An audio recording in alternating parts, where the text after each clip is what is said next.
Relevons le défi d'une présentation casserole en 5 minutes. Donc, on va simuler qu'on a rencontré aujourd'hui un client qui s'appelle Titan Construction.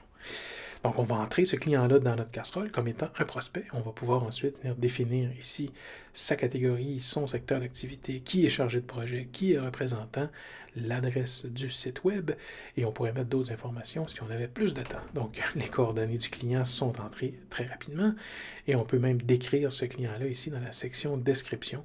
Donc, mon client est créé. Je vais maintenant aller ajouter une personne contact. Donc, je m'ajoute moi-même, histoire de ne pas utiliser la photo de quelqu'un que je ne connais pas. Donc, voilà mes coordonnées. Et j'ajoute cette personne-là comme étant la personne contact chez Titan. Donc, voilà ma fiche de client et compagnie et de prospect est créée. Je vais maintenant demander à une de mes collègues, Anne, de venir préparer un devis pour ce client-là. Donc, Anne, prépare-moi un devis pour le projet discuté lors de la réunion. Voilà, tu as 3 jours pour réaliser cette tâche-là. Donc, ce qu'on fait, c'est qu'on va simuler le travail de Anne. On va se reconnecter ici avec l'utilisatrice Anne. Et elle reçoit un message dans sa section blabla qui va lui permettre de venir voir ce que je lui ai demandé de faire. Elle clique sur le client, clique sur le bouton Ajouter un devis, et puis peut directement ajouter un devis pour une brochure corporative. Donc, petit brief qui a été tapé en vitesse dans cette section-là. Et puis Anne, bien sûr, pourrait rédiger un devis là, à partir d'articles qu'elle tape elle-même, mais on va plutôt ici choisir la fonction qui permet de travailler à partir d'un budget. Donc, on vient définir ici les différents types de tâches, les différentes portions de ce projet-là, avec un nombre d'heures prévu, avec le type de tâches relié à tout ça. Évidemment, des types de tâches que vous allez configurer vous-même dans votre Casserole Nova. Donc, on accélère le processus, donc différentes lignes sur mon budget, qui peuvent être du temps interne, du temps externe, donc fait par un pigiste, ou encore des frais, donc des achats qu'on va faire à l'extérieur, achats, photographe, traducteur, impression, quoi que ce soit. Donc, toutes ces choses-là vont se compiler ici sur mon budget pour me donner le prix total. Donc, je peux définir date de début, date de fin prévue là, à ce projet-là. On va aller définir aussi une date de facturation prévue. Donc, théoriquement, le projet devrait se facturer à cette date-là. Et j'utilise ensuite la fonction transformer en devis qui va prendre mon budget et en faire un devis, donc financier, avec les taxes et puis tout ça, que je vais pouvoir présenter à mon client. Donc, on va voir un peu de quoi ça a l'air ici. Donc, ça crée automatiquement un fichier PDF dont vous pouvez personnaliser l'entête, bien sûr. Et on va simuler maintenant qu'on a envoyé ce devis-là à mon client. Donc, je me reconnecte avec mon utilisateur et je reviens dans le devis parce que le client m'a appelé pour me dire oui, j'accepte le devis, on va travailler ensemble.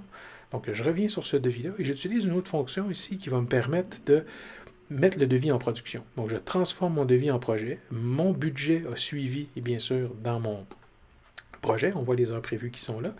On voit les frais externes, on voit tout est là.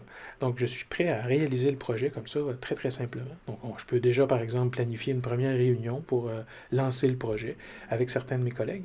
Donc, je prévois, voilà, comme ça. Et ensuite, on va pouvoir, par exemple, aller définir l'équipe, donc qui va travailler sur ce projet-là. Équipe qui pourra évidemment bouger avec le temps, sans problème. On pourra ajouter et soustraire des gens à ce projet-là de la même façon.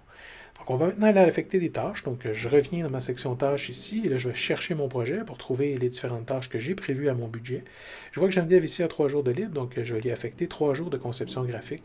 Donc, un jour répété 3 fois, que je vais ici, comme ça, créer rapidement dans son calendrier. Je vais m'affecter quelques tâches à moi-même. Donc, ici, une demi-journée. On pourrait peut-être mettre 2 heures ici le vendredi. Donc, voilà. Donc, mes tâches sont créées. On va maintenant aller dans ma journée pour voir comment ces tâches-là, maintenant, on va les compléter. Donc, j'ai ma semaine en haut avec différentes tâches qui m'ont été affectées.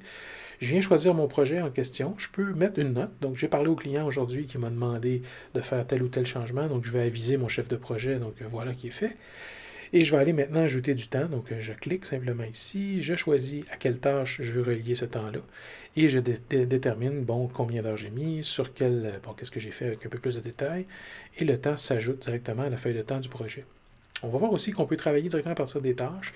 Et on pourrait utiliser une fonction qui est le chronomètre, donc qui me permet de chronométrer mon temps. Bien sûr, là, dans 5 minutes, on n'a pas le temps de faire ça, mais c'est une fonction qui existe. Donc, on va maintenant simuler que quelques jours ont passé. Et je reviens dans mon projet, on voit que tout le monde a travaillé dans le projet, les heures sont entrées, le budget est bien avancé, et l'outil de suivi ici me montre tâche par tâche où j'en suis sur chacune des tâches qui avaient été prévues. Donc j'ai vraiment un outil de suivi intéressant. Donc on va maintenant utiliser une fonction qui va me permettre de revenir sur mon devis et de facturer mon devis tel quel. Donc voilà, j'ai facturé le devis, créé le projet, toute la boucle est bouclée en moins de 5 minutes. Merci.